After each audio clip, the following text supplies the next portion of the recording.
जीवम जीवम दवम जणवर वस हेड जेडड़ी देटम देविंद विंद वंदम वंदे तम सवदा सिरसा। द्रव्य संग्रह जी ग्रंथ और 7 तत्वों की चर्चा के अंतर्गत अब अपनी कल से पुण्य पाप तत्व की चर्चा शुरू हुई है। कल अपन ने संक्षेप में इन बातों को समझ लिया था कि जब ये दोनों तत्व आश्रव तत्व में गर्भित हो गए हैं तो फिर इनकी चर्चा अलग से क्यों की जा रही है। तो जीवों को पुण्य पाप तत्व में भ्रम है। वे अनादि से ये अग्रहीत मिथ्यात्व के अंतर्गत है कि पाप को सारी दुनिया पाप को बुरा और पुण्य को अच्छा समझती चली आ रही है ना। और इसका उल्टा भी है, इसका उल्टा भी कि पाप को भला जानती है, कमाना दमाना खाना पीना लड़ाई झगड़ा, किसी ने हमसे ऐसा कुछ बोला तो हम कुछ नहीं कहें क्या, ये उसको पाप का पक्ष है। जैसे घर गृहस्थी में भी ऐसा सोचते हैं कि यदि हम क्रोध नहीं करेंगे तो कोई काम चलेगा। देखो गुस्सा किया तो काम हुआ। तो ये पाप तत्व में ध्यान से सुनना उपादेय बुद्धि है। फिर से शुभ अशुभ भाव सम्यक दृष्टि जीवों को भी होते हैं। क्या कहा? शुभ अशुभ भाव तो सम्यक दृष्टि जीवों को भी होते हैं चौथे 5वें गुण स्थान में, परंतु वे शुभ अशुभ भाव का स्वरूप समझते हैं। यहाँ शुभ अशुभ भाव का स्वरूप नहीं समझते। शुभ अशुभ कषाय हैं और कषाय हे हैं। उपादेय तो भगवान आत्मा है और इस जीव को उत्पन्न होते हुए कषाय भाव में, तीव्र कषाय भाव में, क्रोध भाव में उपादेय बुद्धि की ये काम का है। इससे काम होता है क्षमा क्षमा करते जाएं, किसी से कुछ नहीं बोलें, डांटे नहीं, लेबर को, घर में बच्चों को, छोटे बच्चों को, बड़े बच्चों को, बहुओं को, नौकर को, नौकरानी को, तो सिर पर नींद चढ़ेंगे ये लोग। ये पता नहीं है जो कुछ हो रहा है वो सब कर्माधीन है, ये पता नहीं है। और वर्तमान का पाप परिणाम उसका और उत्कर्षण करता है। वर्तमान का अशुभ भाव समझ में आ रही है? तो उल्टा भी है। क्या उल्टा है? हाँ, अब सब पे दया ही दया करते रहें तो दया परिणाम में हेता है उसको। दया परिणाम में अब धर्म ही करते रहें, अब स्वाध्याय ही करते रहें, अब सारा पैसा दान में ही दे दें, ये ऐसा। तो एक क्या पाप बुरा और पुण्य अच्छा, और इसका उल्टा भी है कि पुण्य बुरा और पाप अच्छा। मतलब जब जैसी जरूरत पड़े, जहां स्वरूप का पता नहीं है तो कुछ भी कहता है, उसकी कैसी भी मान्यता है। अब तीसरा पॉइंट और एक और है। तीसरा पॉइंट क्या है? भले पुण्य को कदाचित अच्छा जाने पर शुभ करना नहीं चाहता। भले ही पाप को बुरा जाने लेकिन पाप से दूर हटना नहीं चाहता। 3 पॉइंट हो गए। आ रही बात समझ में? इन सब का स्वरूप कहने के लिए यहाँ पर पुण्य पाप तत्व कहो, शुभ अशुभ भाव कहो, तीव्र कषाय मंद कषाय कहो, सब एकार्थवाची है। इसका स्वरूप यहाँ कहने जा रहे हैं। जो पाप परिणाम है, जो पाप परिणाम है वो पाप परिणाम क्या बोल रहे हैं? असाता वेदनी। पूर्व में ही ऑलरेडी असाता का उदय है और नवीन पाप भाव से असाता का उत्कर्षण हो जाएगा। समझना, जैसे मान लिया पहले ही पति पति में नहीं बन रही, पहले से ही नहीं बन रही, और फिर नया नया पाप परिणाम इन राग द्वेष चल रहे, तो वो क्या करेंगे, इस नई बनने को और नहीं बनाएंगे, और नहीं बनाएंगे, और कषाय के प्रसंग बनेंगे नवीन राग द्वेष से। और स्वरूप समझा जाए तो यहाँ शांति हो, सहजता हो, तो कदाचित सहजता का प्रसंग बने। समझ में आ रही है बात? ऐसा सब जगह घटित करना। देखो मन ऐसा कर रहा है, हालांकि ये अभी अपन इसको ही पूरा पढ़ते हैं। मोक्ष मार्ग प्रकाशक जी में स्टार्टिंग में टोडरमल जी की कितनी गजब की टेक्निक है कि उन्होंने स्टार्टिंग ही कहाँ से की, वीतराग विज्ञान। मंगल में मंगल करण वीतराग विज्ञान। वीतरागता और विशेष ज्ञान अर्थात सम्यक ज्ञान और वीतरागता, यही मंगल करने वाले हैं, यही सुखी करने वाले हैं, ये सर्व पापों को गलाने वाले हैं और सुख प्रकट करने वाले हैं। मंगलाचरण यहां से ही किया। फिर बोला कि अरहंत आदि को नमस्कार क्यों करना चाहिए, तो फिर कारण दिया, क्योंकि वे वीतराग विज्ञानमयी है ना। क्यों नमस्कार करें, अरहंत और सिद्ध तो पूर्ण वीतरागी और पूर्ण विज्ञानमयी है, केवल ज्ञानमयी है। आचार्य उपाध्याय साधु, इनको अल्प वीतरागता है, अल्प ज्ञान है, सम्यक ज्ञान है, लेकिन वीतरागता और सम्यक ज्ञान है उनको भी, इसलिए वीतराग विज्ञान ही नमस्कार करने योग्य है। इसको खोल देना थोड़ा, समझ आई बात? अब थर्ड पॉइंट में उनने ऐसा पूछा, ऐसा टाइटल किया कि अरहंतादिक से हमारे प्रयोजन की क्या सिद्धि होती है, वे तो वीतराग विज्ञानमयी है, तो हमारे किस प्रयोजन की सिद्धि होती है। तो बहुत गजब की टेक्निक लगाई उन्होंने। क्या टेक्निक लगाई, डायरेक्ट ऐसा नहीं कहा कि हमारे प्रयोजन की सिद्धि ऐसे ऐसे होती है। हेडिंग लिखा है अरहंतादिक से प्रयोजन की सिद्धि, ये हेडिंग है, और हेडिंग के नीचे सबसे पहली लाइन क्या है, जीव के परिणाम 3 प्रकार के होते हैं।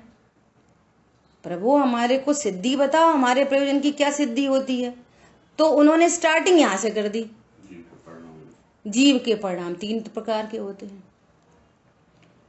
वो 3 प्रकार के क्या, संक्लेश, विशुद्ध और शुद्ध, ऐसा परिचय दिया। तब क्या कह रहे हैं, संक्लेश मतलब पाप रूप परिणाम, विशुद्ध मतलब पुण्य रूप परिणाम, और शुद्ध मतलब वीतराग परिणाम। ये चर्चा वहां पे उन्होंने स्टार्ट की है। तो फिर मतलब उसका कंक्लूजन ये निकला है कि अरहंतादिक से हमारे वीतराग विशेष ज्ञान की सिद्धि होती है। हमें अरहंतादि के स्वरूप को जानकर हमारा स्वरूप पता चलता है, तो हमको सम्यक ज्ञान और वीतरागता प्रकट होती है। इस प्रयोजन की सिद्धि होती है हमारी अरहंतादि से। वेरी वेरी इंपॉर्टेंट बात है ये। वीतराग और विशेष ज्ञान की सिद्धि हमारी अरहंतादि से होती है। पॉइंट समझ में आ रहा है सभी को? अरहंतादि से किस प्रयोजन की सिद्धि होती है कि जीव के परिणाम 3 प्रकार के हैं। ये पुण्य पाप, पुण्य पाप, पुण्य पाप तो अनादिकाल से जीव को स्वतः से ही हो रहे हैं। और ये जो हमें क्रियाएं दिखाई देती है ना, हिंसा, झूठ, चोरी, कुशील, परिग्रह, पूजा पाठ, व्रत, दया, दान आदि, ये तो मुख्यतः से मनुष्य गति के जीवों की तरफ से ये चर्चा है। असंगी जीवों को भी शुभ अशुभ भाव होते हैं, एक इंद्री को भी शुभ अशुभ भाव होते हैं। कोई परिणाम ऐसा नहीं है कि जो बदलता नहीं हो। एक इंद्री जीव को भी कंटिन्यूअस पूरे होल लाइफ कोई पाप परिणाम नहीं चलता। उनकी भी कषाय मंद तीव्र, मंद तीव्र, मंद तीव्र होती रहती हैं, हर अंतर मुहूर्त में बदलती हैं। ध्यान की गोष्ठी चल रही है, बहुत गजब गजब की चर्चा आ रही है। कि भैया ध्यान से रहित तो एक इंद्री, दो इंद्री, तीन इंद्री, चार इंद्री कोई नहीं है। असंगी जीवों में भी आर्त रौद्र ध्यान घटित होते हैं। ज्ञान और ज्ञान की निरंतरता, सो ध्यान। अब वो ध्यान किसका हो रहा है तो उसका नाम पड़ता है। जब ध्यान शुद्धात्मा का हो तो धर्म ध्यान, यहां से धर्म ध्यान चालू होता है। ध्यान के बिना तो कोई नहीं है। तो शुभ अशुभ भाव तो सब जीवों को होते हैं, और अब हमको अनादि से शुभ अशुभ भाव हो रहे हैं। अब हमको देवशास्त्र गुरु मिले हैं, तो देवशास्त्र गुरु से हमारे शुभ अशुभ भावों की हीनता होकर हमको वीतराग विशेष ज्ञान की प्राप्ति होगी। इस प्रयोजन की सिद्धि हमारे को अनंत आदि से होती है।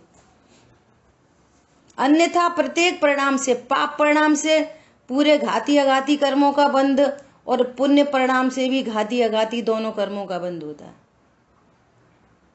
एकमात्र देवशास्त्र गुरु से वेद ज्ञान की कला सीखने से इन शुभ अशुभ भावों का बंध मिटता है। इससे हमारे प्रयोजन की सिद्धि होगी। पुण्य पाप दोनों प्रकार के बंधों का अभाव होना, इससे हमारे प्रयोजन की सिद्धि होगी। बहुत पुण्य करो, बहुत पुण्य करो भैया, दया दान करो, दया। पाप बुरा है, पुण्य अच्छा है, अशुभ भाव बुरे हैं, शुभ भाव अच्छा है। देखो ये कितने धर्मात्मा, देखो इनका खाना पीना उठना बैठना, अरे ये तो बहुत, भैया पुण्य बंद हो रहा है, संसार हो रहा है। धर्मी को जाने बिना धर्म कहां से होए। ध्यान ध्यान सब कोई कहे, ध्येय को जाने बिना ध्यान कहां से होए। पूज्य को जाने बिना पूजा कहां से होए। सब में लगाओ, आराध्य को जाने बिना आराधना होती नहीं, और पूर्ण आराधन बिना मुक्ति बधु बढ़ती नहीं। समझ में आ रही है बात? बोलो, थोड़ा वहां से इंडिकेशन देते रहा करें। हाँ, बहुत इम्पोर्टेंट बात है। बताओ कौन बोलेगा? टोडरमल जी ने स्टार्टिंग कहाँ से की? क्या बोला टोडरमल जी ने सबसे पहली लाइन? वीतराग परिणाम 3 प्रकार के होते हैं, संक्लेश, शुद्ध और शुद्ध परिणाम। बहुत संक्लेश का मतलब पाप परिणाम, विशुद्ध का मतलब पुण्य परिणाम, और शुद्ध का मतलब वीतरागता। तो अनादि से हमारे पाप और पुण्य परिणाम चल रहे हैं। देवशास्त्र गुरु का लक्ष्य होने पर हमको दोनों बंधों का अभाव होता है, जीने की कला आती है और वीतरागता की सिद्धि होती है। बहुत बढ़िया। सब लोग अनम्यूट करके प्रीति जैन के लिए तालियां बजा दें हमारी तरफ से। बहुत बढ़िया, बहुत बढ़िया, है ना? बहुत बढ़िया। तो यहाँ पर क्या बोल रहे हैं कि अब देखो अपन सेकंड पैराग्राफ पढ़ते हैं। हाँ जी, कोई कुछ बोलना चाह रहे हैं? ओके, देखो अब सेकंड पॉइंट पढ़ रहे हैं अपन। अच्छा, एक पॉइंट वहां पे और कहना है। फिर आगे शिष्य का प्रश्न है कि प्रभु हमारे वीतराग विज्ञानता की तो सिद्धि होगी अरंतादिक से, पर कुछ सांसारिक सिद्धि भी होती है क्या उनसे? तब उन्होंने बोला कि जैसे गेहूं की फसल करने पर घास फूस स्वतः ही उत्पन्न होती है, इसी प्रकार वीतराग विज्ञान की जहाँ सिद्धि होती है वहां सातिशय पुण्य तो अपने आप ही बंधता है, ऑटोमेटिक बंधता ही है।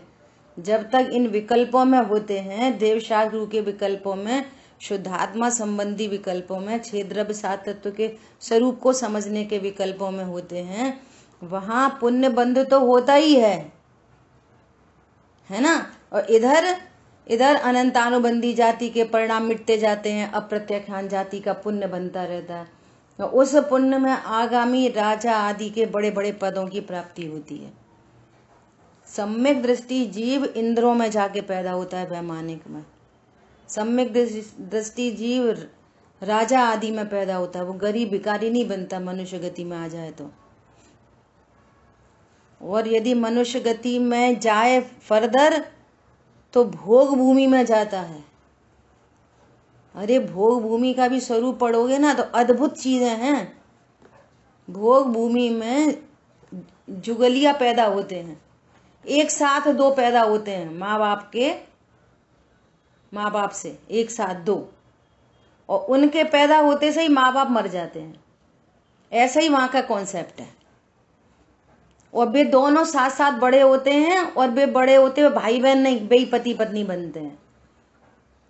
ना उन्होंने कभी किसी का विरह देखा होता, सो कभी दुख के प्रसंग नहीं बनते। कमाने धमाने की कोई जरूरत नहीं पड़ती। कल्प वृक्ष होते हैं वहां पर, भाव उत्पन्न हुआ, सामग्री उपलब्ध है। कोई किसी से जलन नहीं करते। देवगति के जीव तो एक दूसरे के वैभव को देखकर उनको मानसिक पीड़ा होती है, लेकिन भोग भूमि के जीवों को मानसिक पीड़ा नहीं होती, इसलिए वे वहां से मर के देवों में ही जाते हैं, गारंटीज है। ऐसी मतलब लौकिक में भी, मतलब बाहर में भी इतनी अजब गजब की व्यवस्थाएं हो रखी हैं। तुम तो तत्व ज्ञान करो अकेला बस, और तत्व ज्ञान के अभाव में बस ऐसे भीख मांगते रहो, बस चाहत करते रहो, और नहीं चाहने पर भी हो। पापोदय में चाह व्यर्थ है, नहीं चाहने पर भी हो। पुण्योदय में चाह व्यर्थ है, लेकिन तो भी चाहते रहते हैं मैं ऐसा और ऐसा। कुछ मिल जाता है, कुछ मिलता नहीं है, और फिर उन्हीं क्लेश में, कषाय में पूरा जीवन चला जाता है, अब तत्व ज्ञान से छूट जाता है। सोचो कैसी खतरनाक कहानी है।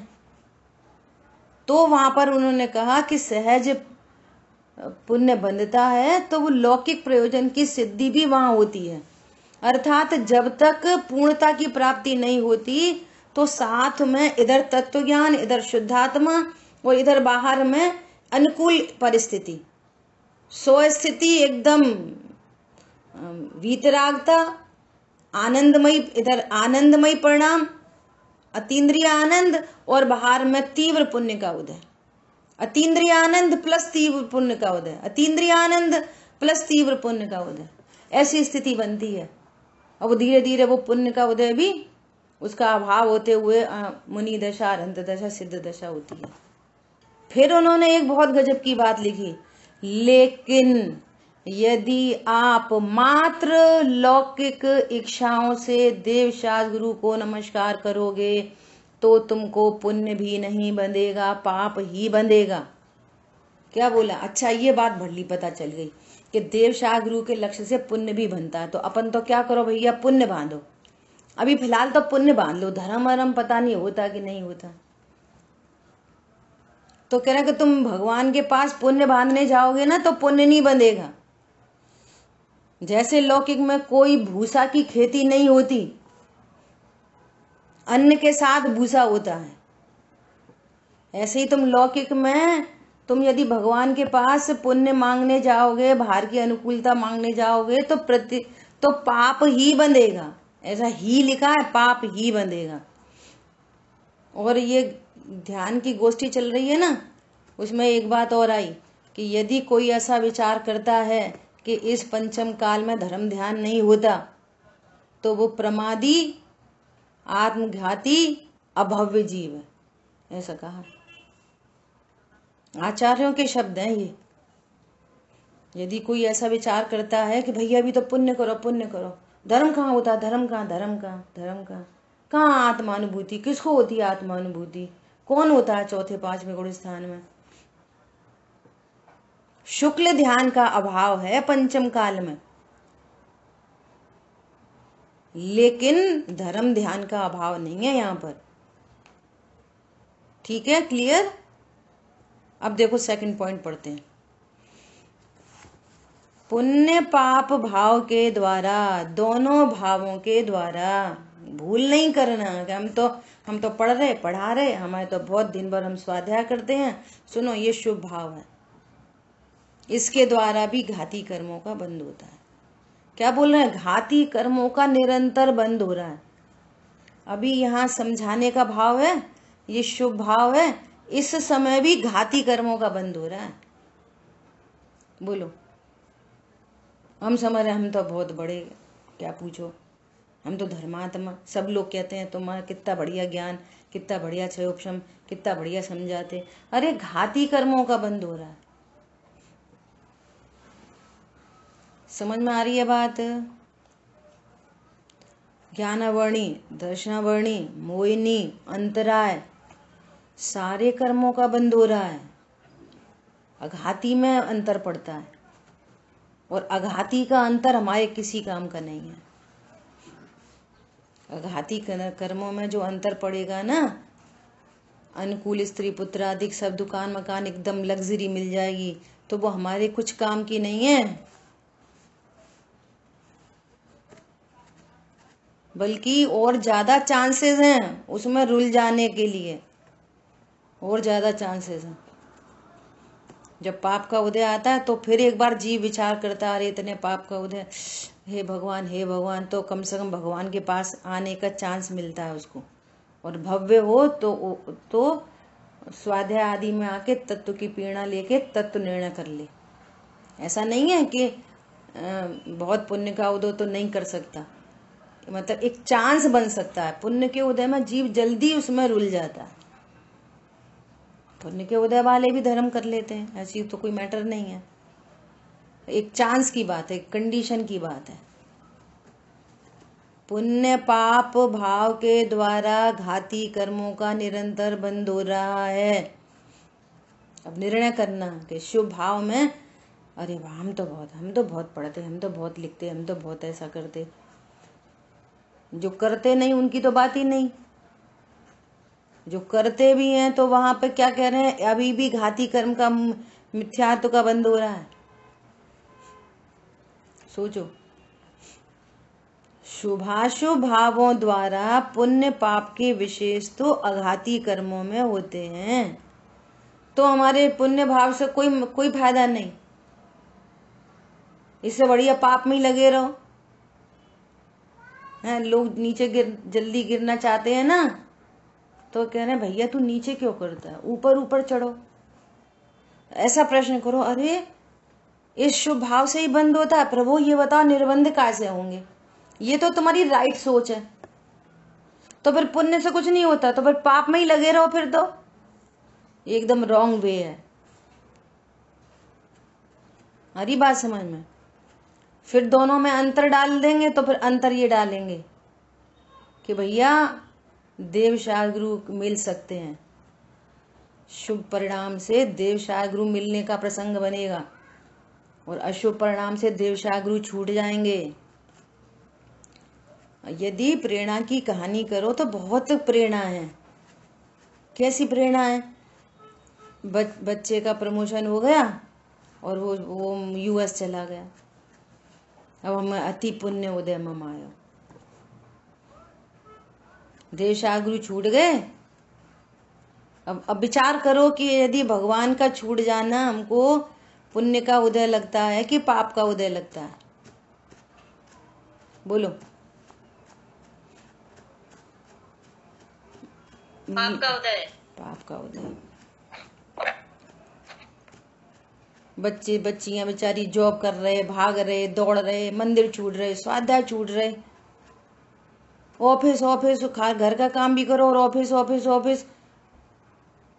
25 लाख का पैकेज, 50 लाख का पैकेज, एज पैक हो गई। पुण्य का उदय पाप का उदय, स्वाध्याय नहीं कर पा रहे, पुण्य का उदय पाप का उदय। बोलो ये धन किस काम आएगा? विचार करो। अभी तो पुण्य पाप तत्व का भी पता नहीं है। बोलो। और कितना मालूम है कि कितने समय तक का ये जीवन है कि नहीं, वो बाद में तो हम स्वाध्याय करेंगे, हमारा लक्ष्य तो यही है। तो बात किसने देखी? लक्ष्मण जी ने रामचंद्र जी के एक सेंटेंस पर ढोल बजवा दिया। रामचंद्र जी ने पूछा कि भैया ढोल क्यों बजवा रहे हो? कि अरे हमारे भाई श्री राम ने काल को जीत लिया। क्यों कैसे जीत लिया? कि कोई कुछ मांगने आया और आपने कह दिया कल देंगे, मतलब कल के लिए 24 घंटे तुम्हारी सांसें चलती रहेंगी, ऐसा तुम्हारे को विश्वास है, तुमने काल जयी हो गए तुम तो। है ना। प्रेरणात्मक बात यह है कि विषय भोगों को ऐसे भोगो कि जैसे जीवन बहुत है, और धर्म ऐसे करो कि जीवन अल्प है। क्या बोला? पता नहीं है कल का, आज स्वाध्याय कर लो, आज वस्तु स्वरूप समझ लो, आज तत्व निर्णय कर लो, आज सामायिक कर लो, कल की किसने देखी। समझ में आ रही है बात? क्या बोल रहे हैं? शुभाशुभ भावों द्वारा पुण्य पाप के विशेष तो आघाती कर्मों में होते हैं, किंतु आघाती कर्म कहीं आत्मगुण के घातक ही नहीं है। उनसे तो आत्मगुण का घात नहीं होता, चाहे वो शुभ हो चाहे अशुभ हो। फिर शुभाशुभ कर्मों में घाती कर्म का बंध तो निरंतर होता है, और हमको सुख शांति तब मिलेगी जब घाती कर्मों के नाश की स्टार्टिंग हो जाए। हमारे को सुख शांति कब मिलेगी? बहुत लग्जरी बाहर में, घाती कर्म में बहुत लग्जरी, और घाती कर्म में तीव्र मिथ्या तो तीव्र चारित्र मोह का उदय, तीव्र कषाय। वो लग्जरी बहुत, तीव्र मोह, तीव्र कषाय। बोलो कितना सुखी होएगा? बोलो, बिल्कुल प्रैक्टिकल बात करना, और देख लो ऐसा ही बाहर में सब अनुकूलता है, सब कुछ है, नेगेटिव एटीट्यूड है। आज की भाषा में तीव्र कषाय को नेगेटिव एटीट्यूड बोल दो, तो वो 24 घंटे आकुलता ही आकुलित रहता है। वो कौन बचाए उसको? बोलो। लग्जरी कुछ काम की नहीं है फिर। अच्छा, लग्जरी कम हो और परिणामों में शांति हो, तो बोलो उसी कंडीशन में शांत परिणाम वाला सहजता धारण करता है, उन्हीं सेम कंडीशंस में। ये तो हमें इधर ही दिखाई देता है, मिथ्या दृष्टि जीवों के बीच में दिखाई देता है। दोनों मिथ्या दृष्टि हैं। एक बहुत लग्जरी में तीव्र कषाई, वो 24 घंटे आकुलित रहता है, और एक थोड़ा मंद कषाई है, तो वो हर बात में ठीक है कोई बात नहीं, ठीक है कोई बात, वो थोड़ा शांत रहता है, मस्त रहता है। लेकिन इधर इसी केस में यदि वीतरागता हो तब क्या हो? चाहे जैसा जगत परिणम है, मैं तो अपने आनंद में जीता हूं। समझ आ रही बात? किंतु अघाती कर्म कहीं आत्मगुण के घातक नहीं है। फिर शुभाशुभ कर्मों में घाती कर्मों का बंध तो निरंतर होता है, जो सर्व पाप रूप ही है। सारे घाती कर्म पाप रूप ही हैं। फिर घाती कर्मों का अभाव कैसे होता है? कि एकमात्र भेद विज्ञान से। जब तक भेद विज्ञान नहीं होता, ये शुभ अशुभ भावों से भिन्न मैं भगवान आत्मा हूं, ऐसा निर्णय अनुभव नहीं होता, तब तक घाती कर्मों का अभाव नहीं होता। और जब तक घाती कर्मों के अभाव की स्टार्टिंग नहीं होती, तब तक इसका भव समुद्र में अनेक अनेक गतियों में जाना रुकता नहीं है। किसी भी गति में जा सकता है भावों के अकॉर्डिंगली। मैं शरीर वाला हूं, ऐसी मिथ्या मान्यता से, मिथ्यात्व से शरीर मिलता है, और जैसा परिणाम वैसा शरीर। क्या बोला? मैं शरीर वाला हूं, मैं स्त्री हूं, पुरुष हूं, ऐसी मान्यता से शरीर मिलता है। तो कौन सा मिलेगा? कि जैसे भाव वैसा शरीर मिलेगा। परिणाम बहुत कलुषित है तो नरक का शरीर, काला नपुंसक मिलेगा। परिणाम मायाचारी की मुख्यता है तो त्रियंच गति में हाथी घोड़ा मक्खी मच्छर। परिणाम मंद कषाय के हैं, पूजा पाठ दया दान के परिणाम है, मनुष्य गति मिल जाएगी। उसमें भी फिर बहुत भेद प्रभेद बनेंगे, है ना। और बहुत मंद कषाय है, दया दान व्रत संयम आदि में प्रवृत्ता है ना, तो देवगति का शरीर मिलेगा। समझ में आ रही है? और मैं अशरीरी गायक हूं, और अभी भी शुभ शुभ भाव हो रहे हैं, लेकिन निर्णय अनुभव है मैं अशरीरी गायक हूं। तो इतने निर्णय अनुभव से, एक इंद्री, दो इंद्री, तीन इंद्री, चार इंद्री, पांच इंद्री, मैं अशरीरी हूं तो शरीर नहीं मिलेगा। कौन कौन सा? ये सारे सब खलास खाली संगी पंचेंद्रिय होगा, संगी नहीं होगा। और मनुष्य और देवगति, दो गति बचेंगी उसके लिए, नरक और मनुष्य गति नहीं बचेगी। समझ में आ रही है बात? मैं अशरीरी गया हूं, शरीर की श्रृंखला मिट गई, बस दो ही गतियां बची हैं बस। बहुत सारे जीव ऐसे होते हैं कि इसी मनुष्य भव में इनने अभी तत्व निर्णय किया, अभी सम्यक दर्शन प्रकट किया, इसी भव में मुनि बने, इसी भव में अरंत बन गए, इसी भव में सिद्ध बन गए, इसी भव में, एक ही भव में। और जो एक ही भव में काम नहीं कर पा रहे तो उनको दो हो जाते हैं, दो में नहीं हो पाया तो तीन हो जाते हैं। अब दो तो में तो नहीं होगा, यहाँ से मर के तो देव में जाएगा, देव में तो अरंत में मुनि दशा होती नहीं है, तो नियम से फिर मनुष्य में आना पड़ेगा। ऐसे दो भव, चार भव, पांच भव ऐसे हो जाते हैं, है ना। फिर शुभाशुभ कर्मों में घाती कर्म का बंध तो निरंतर होता है, जो सर पाप रूप है, और वही आत्म गुण का घातक है। इसलिए जो अशुद्ध, शुभाशुभ दोनों भाव अशुद्ध हैं। क्या बोला?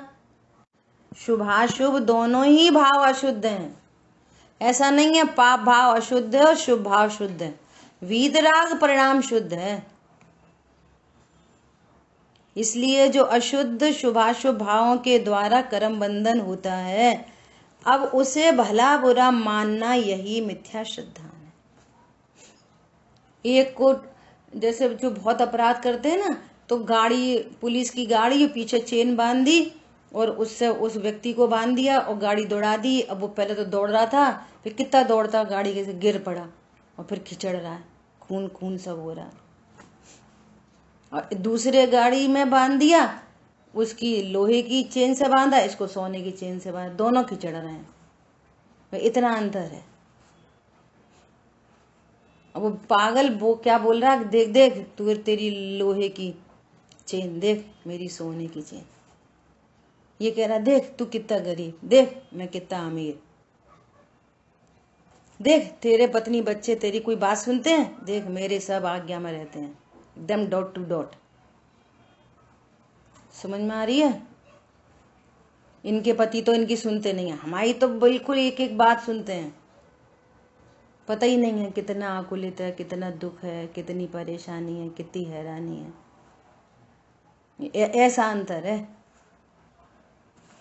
जो सर पाप रूप है वही आत्मगुण के घातक है। इसलिए अशुद्ध शुभाशुभ भावों के द्वारा बंद होता है, उसे भला बुरा मानना सो यही मिथ्या श्रद्धान है। और ऐसे श्रद्धान से पुण्य पाप तत्वों की भी सत्य श्रद्धा नहीं होती। पुण्य पाप तत्व की सही श्रद्धा नहीं होती। तो सत्य श्रद्धान कराने के लिए यहाँ चर्चा चल रही है। यहाँ कर्म को घातक कहा है। अब ये बहुत इंपॉर्टेंट बात है, बहुत ही इंपॉर्टेंट बात है, बहुत ध्यान से सुनना सब लोग। यहाँ कर्म को घातक कहा है, इसका मतलब ऐसा समझना चाहिए कि जब जीव अपने भाव का घातक होता है, तब द्रव्य कर्म पर निमित्त के रूप से घातक पने का आरोप होता है। ऐसा नहीं है कि कर्म तुम्हें जबरदस्ती घातते हैं, कर्म शुद्ध पर्या प्रकट नहीं होने देते। ये पिछली चर्चा हो गई। मोक्ष तत्व में जो प्रश्न चल रहे थे कि साहब बहुत कर्म का उदय है, वे कर्म घात रहे हैं, दर्शन मोहिनी का तीव्र उदय, चारित्र मोहिनी का तीव्र उदय, वे हमारी श्रद्धा गुण को घातते हैं, तो हम सम्यक दर्शन से कैसे प्रकट करें? नहीं नहीं, तुम्हारे परिणाम में मिथ्या श्रद्धा है, तुम तत्व ज्ञान में अलर्ट नहीं हो। बाकी पूरे विश्व का उत्साह है, एकमात्र स्वाध्याय और तत्व निर्णय में उत्साहित नहीं हो, इसलिए तुमको दर्शन मोहिनी कर्म का तीव्र उदय और नवीन बंद हो रहा है। समझ में आ रही है बात? तब द्रव्य कर्म पर उपचार जाता है। आप असावधान हो तो ठग आपको ठगते हैं, जो सावधान है उसको ठग नहीं ठग सकते। और नहीं तो फिर ऐसे तो सब जीवों को कर्म का उदय है, फिर कोई मोक्ष मार्गी हो ही नहीं सकता।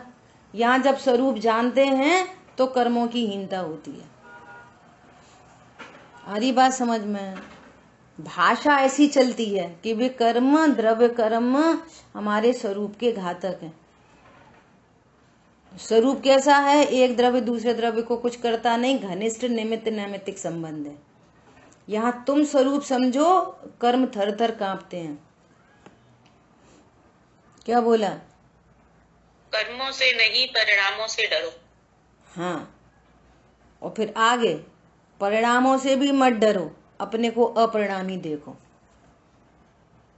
क्या बोला? एक स्टेप आगे, परिणामों से भी नहीं डरो। क्या करो? परिणाम तो होंगे अभी, चौथे गुण स्थान में भी, पांचवें गुण स्थान में भी। परिणामों से भी डरते रहोगे तो भी काम नहीं चलेगा। टोडरमल जी कहते हैं भय और लोभ से धर्म नहीं होता। धर्म भय और लोभ से परे एक्स्ट्रा ऑर्डिनरी चीज है, जो धर्मी के आश्रय से प्रकट होता है। पॉजिटिवली यदि बात कहो तो एकमात्र मैं भगवान आत्मा हूं, ऐसा भेद विज्ञान करो, तत्व निर्णय करो। ध्यान की गोष्ठी में पूरी चर्चा एंड पॉइंट कहाँ पे आता है? भैया ध्यान करो। ध्यान सामायिक में होता है, सामायिक तत्व ज्ञान से होती है, तत्व ज्ञान 7 तत्वों के निर्णय से होता है, 7 तत्वों का निर्णय स्वाध्याय से होता है, इसलिए स्वाध्याय परम तप है। क्या बोला? अब तुम स्वाध्याय करो मत, तत्व ज्ञान अता पता नहीं, सामायिक करो। समझ में आ रही है? पूरा समझ में आ गई बात? क्या करो? ध्यान से ही मोक्ष मार्ग प्रकट होता है, ध्यान में ही निश्चय व्यवहार दोनों धर्म ध्यान प्रकट होते हैं। ध्यान सामायिक से होता है, सामायिक तत्व ज्ञान से होती है, तत्व ज्ञान 7 तत्वों के यथार्थ श्रद्धान से होता है, और वो स्वाध्याय में होता है। इसलिए कहते हैं आगम चेष्टा तदो जेठा। आगम में चेष्टा करनी चाहिए, वो ही श्रेष्ठ है। समझ में आ गई बात? अरे वो आ गई। ऐसा, चलो शेष चर्चा अपन आगे करेंगे। जिनवाणी के ज्ञान से सूझे लोकालोक, सोवाणी मस्तक नमो सदा दे तो हो दो। बोलिए द्वाशांग मई जिनवाणी माता की जय हो। जय जिनेन्द्र सभी को। अपने 2 बार से क्वेश्चन आंसर नहीं हुए हैं, तो इस बार के क्वेश्चन आंसर्स में सभी लोग पार्टिसिपेट करें, है ना।